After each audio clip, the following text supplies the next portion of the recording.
The James Show Podcast. I think the message for the day is go get your own oil, then, nerds. I'm James Parker, News Talk 820, 93.3 FM, WBAP. And that's, look, I wasn't a bully growing up. I'm not a bully now. In fact, I was a little guy. I'm huge now. I'm a unit. But I was a late bloomer, so I was always a tiny guy growing up. I never got the opportunity to be a bully. But even to me, these European countries, just nerds. Well, let's get those nerds! Nerds! Donald Trump tweeted out, or what do you call it, truthed out? This is pretty cool. This is one of his latest messages here. It said, all those countries that can't get jet fuel because of the Straits of Hormuz, like the United Kingdom, which refused to get involved in the decapitation of Iran, I have a suggestion for you. Number one, buy from the U.S. We have plenty. Number two, build up some delayed courage, go to the Strait, and just take it. You'll have to start learning how to fight for yourself. The USA won't be there to help you anymore, just like you weren't there for us. Iran has essentially been decimated. The hard part is done. Go get your own oil. President DJT.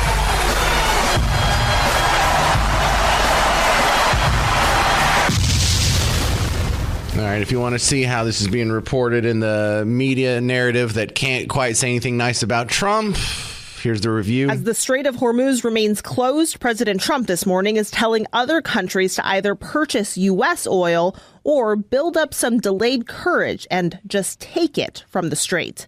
This morning, the defense secretary echoing the president with an even more pointed jab at our ally, Britain. Last time I checked, there was supposed to be a big bad Royal Navy that could be prepared to do things like that as well. Trump goes on in his post about allies, quote, you have to start learning how to fight for yourself. The USA won't be able to help you anymore, just like you weren't there for us. When we ask for additional assistance or simple access basing and overflight, we get questions or roadblocks or hesitations.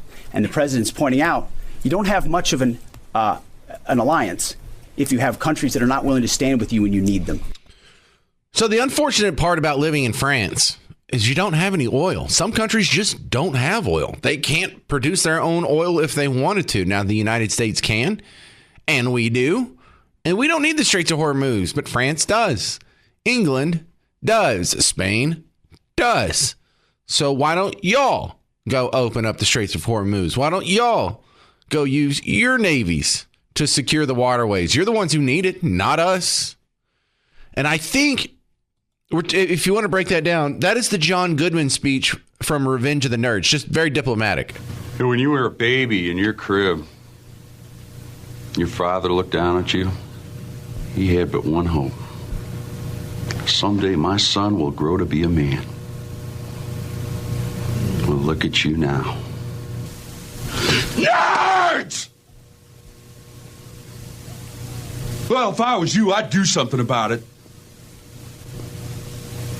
I would get up and redeem myself in the eyes of my father, my maker, and my coach. Yes. Come on, man. What would Winston Churchill think? What would Napoleon think? Napoleon went and took Egypt. That's pretty close. What would Kaiser Wilhelm think? You bunch of babies. Get off your butts. I don't even know a good Spanish reference. What would Don Quixote think? That's terrible. So, yeah, get off your butts. Go get the oil yourself. Help us with the Straits of Hormuz, or don't get any oil. It's up to you. Oh, and the funny part is I had clipped this out of the original report thinking, well, this is just like an extra tag on and we don't really need to hear it. But you know what? I think I'm going to play it for you anyway, just to demonstrate how fun it is to watch the squirming in their seat that the media has to do, like a little 4-year-old child that don't want to sit through church. Because they have to put a story out there that is, no matter what way you spin it, makes Trump look like the big dog. So in order to not have 90 seconds go by where they don't say something negative about Trump or the Trump administration, check out this tag that the national media had put on the end of the report I saw on WFAA this morning. This is like the last 20 seconds of the report, and I think they just put it in there because we have to end on it. We can't just say nice things about the guy. And the Financial Times reports Hegseth's broker tried to make a multi-million-dollar investment in defense companies just weeks before the U.S. and Israel launched its first strikes on Iran, adding that investment was not ultimately made. The Pentagon denies any such investment ever existed, demanding a retraction. Yes, Pete Hegseth's broker thought about making a trade in defense contracts weeks before the invasion. Yeah, that's sketchy. How does a broker try to make a trade, but it doesn't happen? Well, are you a mind reader? Oh, yeah, he was thinking about doing something that could have looked shady had he done it. This is your report. This is news. Fantastic. Things must be going swimmingly. Also reminds me of the Righteous Gemstones. I haven't even seen this show. I've just seen so many clips from the show. I know I need to see it. But this is Walter Goggins' character. Go outside, nerd. Get out. Go. I ain't got time to be distracted by your worthless chime-ins. Go on. Now, since there's no bad video that makes Trump look bad from the Iran war, there's not a bunch of dead soldiers coming home, there's not flag-draped coffins, there's not children bleeding on video, there's nothing you could do to make him look bad. They were really stretching yesterday in the press conference. They're like, well, the Pope said something anti-war, which is the least newsworthy event on planet Earth. Oh, the Pope's anti-war. Shocked. But yeah, the Pope's against the Iran war. What does Donald Trump have to say to that? Pope Leo said yesterday, and I quote him, God does not listen to the prayer of those who wage war. Can you comment on that? I think our nation was a nation founded 250 years ago almost on Judeo-Christian values. And we've seen presidents, we've seen the leaders of the Department of War, and we've seen our troops go to prayer during the most turbulent times in our nation's history. And I don't think there's anything wrong with our military leaders or with the president calling on the American people to pray for our service members and those who are serving our country overseas. In fact, I think it's a very noble thing to do. And if you talk to many service members, they will tell you they appreciate the prayers and support from the Commander-in-Chief and from his cabinet. Again, same thing. Well, let's get those nerds! Nerds! Coming up next on The James Show, David Hamilton from the National Security and Economic Center at University of North Texas. He's going to give you a little bit of an update on the X's and O's of what's happening on the ground in the Iran war. And if you want to know if he knows anything about this, he's the guy that's bringing the chairman of the Joint Chiefs of Staff to Arlington next week. So, yeah, he might know a little bit more than I do. It's David Hamilton for the National Security Economics Center over at UNT. And he's bringing the chairman of the Joint Chiefs of Staff to town next week. We'll talk about that in a minute. So I want to get your response here, David Hamilton, to this clip from Trump where he's talking about how the Straits of Hormuz are opening up. Because if it is, I mean, that almost means the war is over because Iran doesn't have any chips to play. But here, first the clip. We have emissaries, but we also are dealing directly. And as you know, they've agreed to send 8 boats 2 days ago, and then they added another 2, so it was 10 boats. And now today they gave us as a tribute, I don't know, I can't define it exactly, but they gave us, I think out of a sign of respect, 20 boats of oil, big boats of oil. All right, so 20 boats of oil. If the Straits of Hormuz is de facto open, that means progress is definitely being made. Does that mean Iran is talking to us even though they're saying they're not? Well, I think if we follow the money, that's an indicator. Stocks have improved, and in particular, the price of oil has gone down. Consumer sentiment is up, according to the various indexes. And so it seems that people are feeling like this is a move in the right direction. And the smart money on Wall Street usually kind of knows these things. So I think that's a good canary in the coal mine. If they're letting our ships through on purpose, as opposed to us getting through because we've destroyed them, and those are two different things, then that matters. That shows a sign of willingness to talk, et cetera. And perhaps this regime wants to stay in power. Perhaps that's what they're trying to do. I don't really think that's acceptable. I mean, I don't think, we really want that to happen. I know we're against regime change normally, but I think everyone agrees that it would be great if the Iranian people could take control of their own country and their own destinies and live their lives the way they'd like to. But this is definitely promising. So what are we looking for, an election? Yeah, there will not be any elections anytime soon. They will appoint someone. The question is it a cleric? Is it a theocrat? Is it a member of the Republican Guard? Or will they have free and open elections? I think what would be acceptable to the United States is not a hardline theocrat who is willing to continue the practices of oppressing its people, killing them, imprisoning them, et cetera, killing protesters, et cetera. So that we're going to have to come up with some alternative. The problem is over there, they're in disarray, and we don't really know who the right people to talk to are.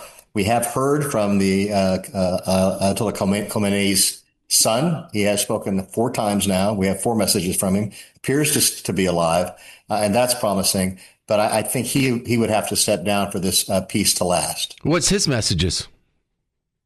His message is, I'm still alive, and we're defiant. Those are the 2 things that he tends to say the most. Okay.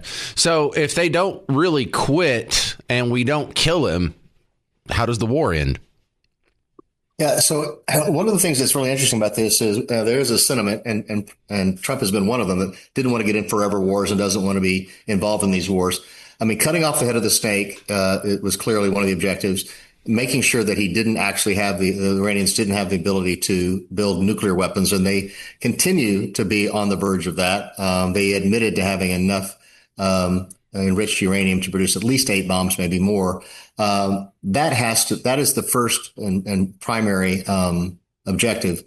But for this war to end, Europe needs to step up, and the Gulf states need to step up, and the United States needs to step back. But it had to take the lead to get us to this point. Well, we're talking with David Hamilton, National Security Economic Center at UNT. Trump had Truth Socialed out yesterday. All you countries that can't get jet fuel because of the Straits of Hormuz, why don't you go get it yourself? Yeah, there's a certain amount of hypocrisy going on. You'll see Spain, who doesn't want to spend much of its national GDP on national security. It's still buying oil from Russia and then chastising us. So I think we have to take a hard look at who our friends really are and force them to behave as a friend or an ally. The Europeans rely on that oil more than we do. Now, oil is an international global market, and what happens over there affects us. But I've always said I would be very happy to pay $5 or $10 a gallon for the rest of my life if we could have something akin to peace in the Middle East. We're at prices about 2 years ago, 2022, and we remember what those were like, but no one seemed to care at the time. We seem to care now, and I think it is well worth the investment if we could make a lasting change for peace in the Middle East and have Iran not export terror. Are you surprised that we don't control the Straits of Hormuz as it is? It's a matter of time. I mean, people want us to be able to take military action on the other side of the globe in a matter of hours. That's never going to happen. No one associated with this thought this was going to be easy. There's this idea that some people, Hegseth and others thought this was going to take 2 hours and, 5 guys in a rowboat. No, everyone understood that this is going to be tough and it's going to take a while. But if this is over in a couple of months, 2 or 3 months, think of the change that will have occurred in the world for that investment. If we have the Straits of Hormuz open, if we have the free flow of oil, and we're not taking that oil, it's being made available to the entire world. We have Iran not feeding China, who needs that oil in order to sustain its plans to take over Taiwan. A great deal of good will have been done. Talk about the Joint Chiefs of Staff coming to town, or the chairman coming to town. Yeah, General Dan Raisin Kane is coming. We have him both on Friday the 11th at the Medal of Honor Museum. We're celebrating our 250th anniversary and honoring those who so bravely and gallantly have protected us. The next day, he speaks as the keynote at a military air and space symposium. You can go to the Fort Worth Aviation Museum's website. Just type in fortworthaviationmuseum.com, and you'll see that there. There is a code to WBAP, kept it simple. We still have some room for the symposium. Jared Isaacman, the head of NASA, is slated to be the closing keynote, right on the heels of Artemis II splashing down on the West Coast here. So it's a really interesting and thought-provoking day. I hope all of your listeners can come. It's WBAP. Look for the event. The VIP reception, though, is full, but the symposium has space. What does the promo code get you? It gets you free admission on Saturday, the 11th. Yeah. And correction earlier, you said Friday the 11th. It's Friday, April 10th. Saturday, April 11th. The reception, and that is full. The 10th. Friday the 10th is full. The 11th, Saturday, still has space. All right. Thank you very much, David Hamilton, National Security Economic Center at UNT. Appreciate your expertise on The James Show yet again.